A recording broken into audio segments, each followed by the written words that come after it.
예, 안녕하세요. 제가 오늘은 국민의힘이 상속세 개편을 위해 치열하게 싸운 적이 있나 이런 주제로 말씀을 드릴게요. 10일 오늘이죠. 상속세 및 증여세법 일부 개정 법률안이 부결됐습니다. 거대 야당인 민주당이 부자 감세라고 반대했기 때문인데요. 하지만 지난 여름 이재명 민주당 대표는 현행 상속세가 중산층에게까지 부담을 주는 수준이라면서 개편해야 한다는 입장을 밝힌 바 있습니다.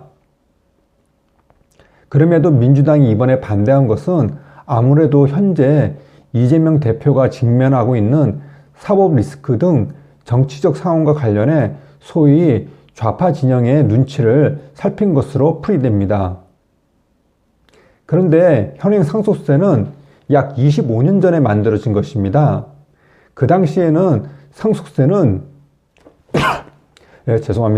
그 당시에는 상속세는 초부자들만 내는 수준이었습니다. 쉽게 말해 강남에 아파트 세 채를 물려줘도 상속세를 한 푼도 안 내는 수준이었습니다. 하지만 이후 물가 상승 등으로 인해 현재는 서울에 있는 웬만한 아파트 한 채만 물려줘도 상속세를 내야 합니다. 그리고 대한민국 상속세는 전 세계 1위라고 해도 틀린 말이 아닙니다. 실제로 적용되는 걸 따지면 전 세계 1위 수준입니다. 그렇다면 당연히 상속세를 개편해야 합니다. 일각에서는 아예 상속세를 폐지해야 한다고 주장합니다.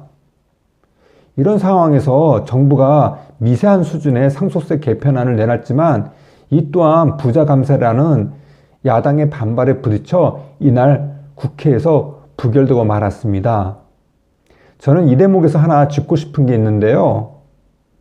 그동안 보수 우파 정당인 국민의힘이 상속세 개편을 위해 얼마나 노력했는지 묻고 싶습니다. 현행 상속세 문제에 대해 국민들에게 설명하고 개편안을 설득하려는 노력을 듣거나 본 적이 없습니다. 상속세 문제는 이념 문제입니다. 이념 문제.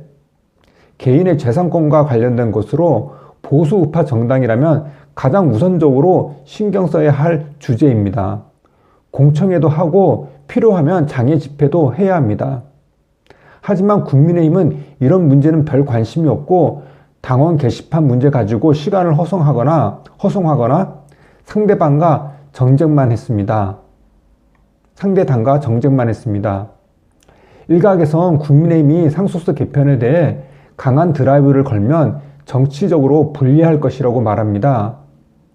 상속세 개편에 반대하는 여론이 더 크다는 것인데요. 하지만 이런 태도라면 국민의힘은 항상 여론에 끌려다니게 됩니다. 이렇게 여론에 끌려다니는 정당은 신임을 얻을 수 없습니다. 그래서 국민의힘은 선거에서 항상 지는 겁니다. 예전에 박근혜 전 대통령은 사업법 개정안에 반대하는 투쟁을 이끌어 성공시켰습니다. 당초 열린우리당이 사업법 개정안을 통과시켰을 때만 해도 이에 대한 여론이 좋았습니다. 하지만 이런 여론에도 불구하고 박근혜 전 대통령은 당시에는 박근혜 대표였습니다. 당대표. 박근혜 전 대통령은 이념성의 바탕을 두고 사업법 개정안 반대 투쟁을 벌였고 이 과정에서 국민들을 설득하기 위한 노력을 펼쳤습니다. 장애 집회도 가졌습니다. 마침내 여론을 뒤집었습니다.